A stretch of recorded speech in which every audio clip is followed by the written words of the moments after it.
There is nothing wrong with talking head videos, but if you're watching this, then odds are you want to do something more than that. So in today's video, I'm going to show you how I've been making my content more cinematic.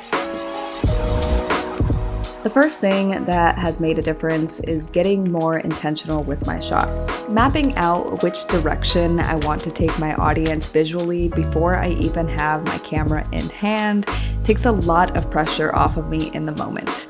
But with that being said, if in the moment I realize there is a better direction to take, then I go for it. When it comes to planning though, I find it is very helpful to try and come up with a metaphor to visually represent whatever concept I'm trying to explain. To be honest, if I can't think of anything, then I ask ChatGPT for help. Ain't no shame in the AI game. Personally, I use Notion to plan out my videos. I have a template for a shot list. If you would like to check it out, it is linked down below. On my shot list, I include things like the frame that I want to use, the camera movement, the frame rate, and the equipment I'll need.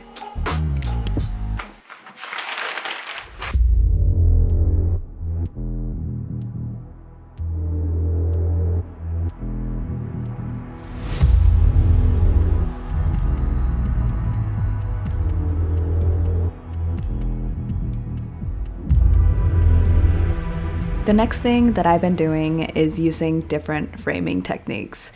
Let's rewatch that scene, but only use one framing technique this time.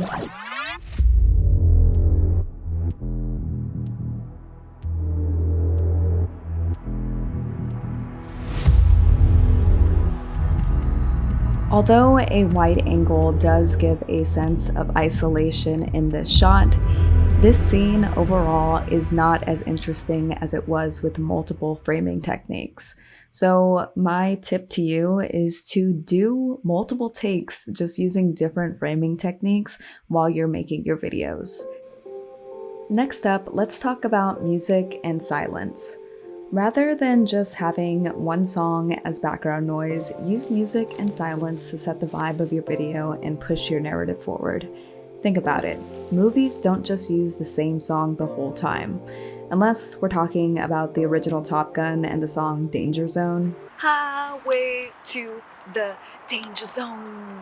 I can't get copyright infringement if I just sing it, right? When it comes to music, I have been using Epidemic Sound for a good 2 years. I'm not sponsored by them or anything, but I do have a referral link in the description down below.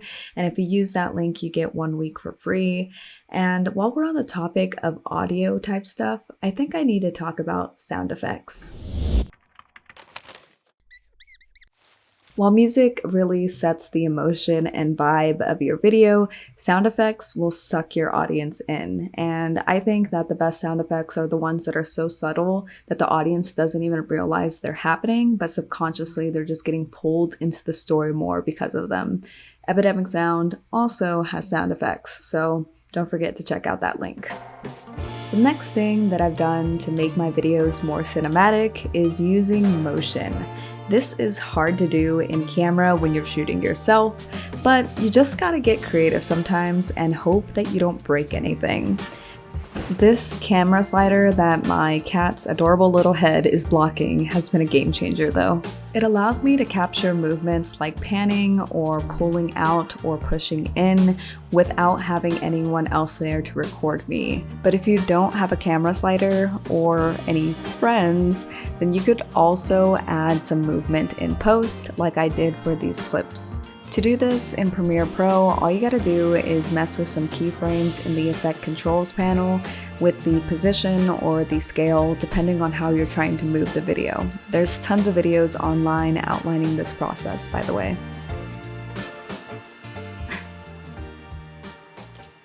The next thing I want to talk about is kind of a stylistic choice.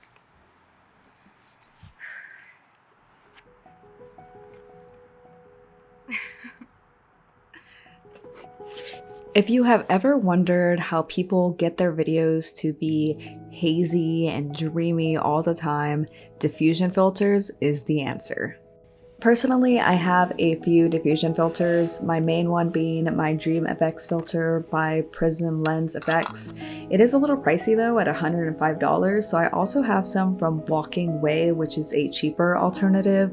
Those are off of Amazon, and for the price of $20, you get 2 filters with different intensities.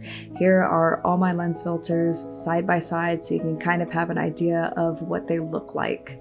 When it comes to lens filters, I found that the best way to go about it is to buy the largest lens filter size you need and then get some step-up rings to accommodate the rest of your lenses.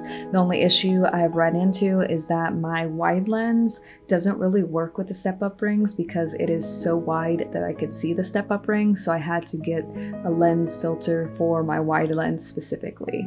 The last thing that I'm going to talk about today is arguably the most important thing, and that is short lighting. So I'm going to be completely open and honest. I don't have that much lighting gear. All I got is a ring light and the sunshine to make my dreams come true, and I am trying my best.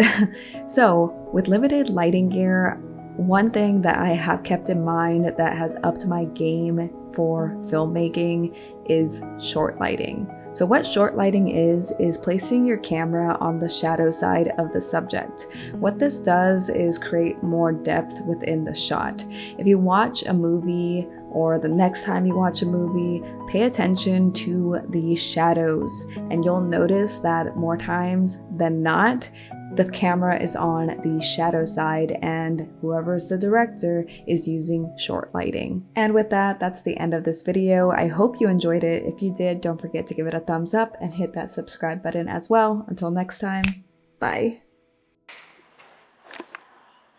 Excuse me, buddy.